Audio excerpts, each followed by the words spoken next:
Cryptids, creatures no one has ever seen.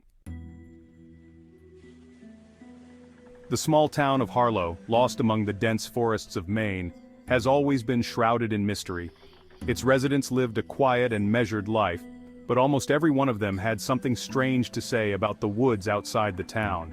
Legends of mysterious creatures slithering in the dark were passed down from generation to generation, whispered so as not to awaken an ancient evil. These creatures were called cryptids, creatures no one had ever seen, but everyone knew they existed.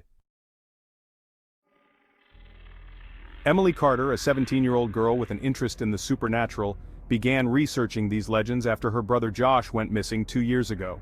He went off into the woods with friends and never returned. Emily was sure his disappearance was connected to the very cryptids. Her friend Sarah and the neighbor boy Zach agreed to help her solve the mystery. It all started with the disappearance of livestock. People found only scraps of wool and strange footprints that did not belong to any known animal. One farmer, an old man named Henry, swore he saw something huge with burning red eyes in the night. "It wasn't a wolf," he said. "It was taller than me. Its breath was like the whisper of the wind, and its footsteps were like thunder." Emily wrote his story down in her journal, and decided that she would not back down now. She knew the forest held the answers.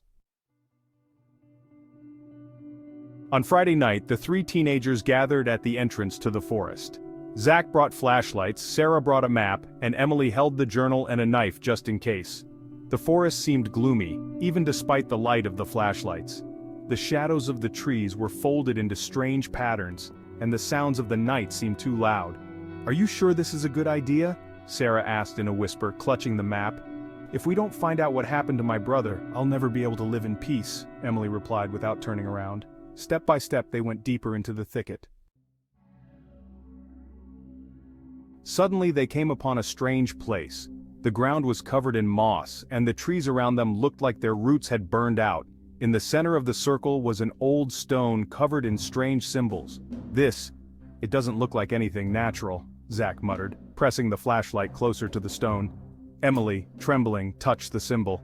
At the same moment, the forest around them fell into an ominous silence. The silence was interrupted by a low growl coming from the darkness.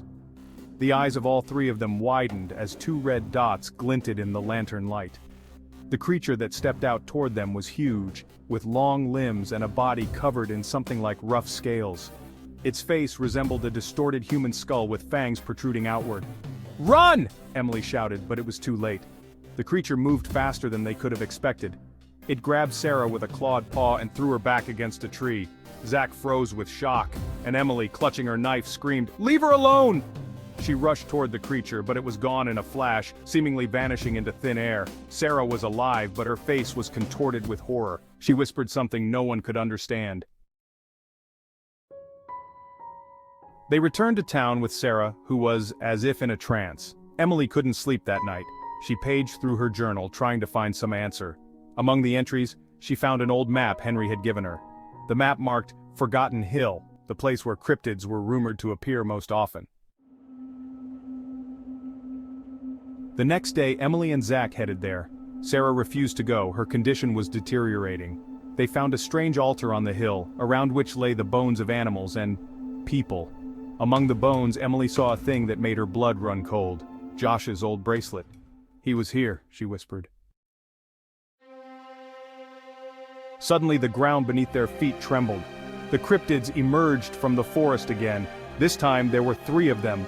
They surrounded the teenagers, their red eyes burning in the darkness. Emily realized it was useless to fight. She remembered the symbols on the stone, and trembling began to draw them on the ground with a stick. Her hand moved automatically as if someone was controlling it. Zach tried to distract the creatures by waving his flashlight, but one of them grabbed him. When Emily finished, a strange light illuminated the forest and the cryptids roared as if in pain. They disappeared as suddenly as they had appeared. Emily rushed over to Zach. He was alive but unconscious. She knew no one would believe what had happened here now. But the journal of entries and Josh's bracelet remained proof that cryptids existed.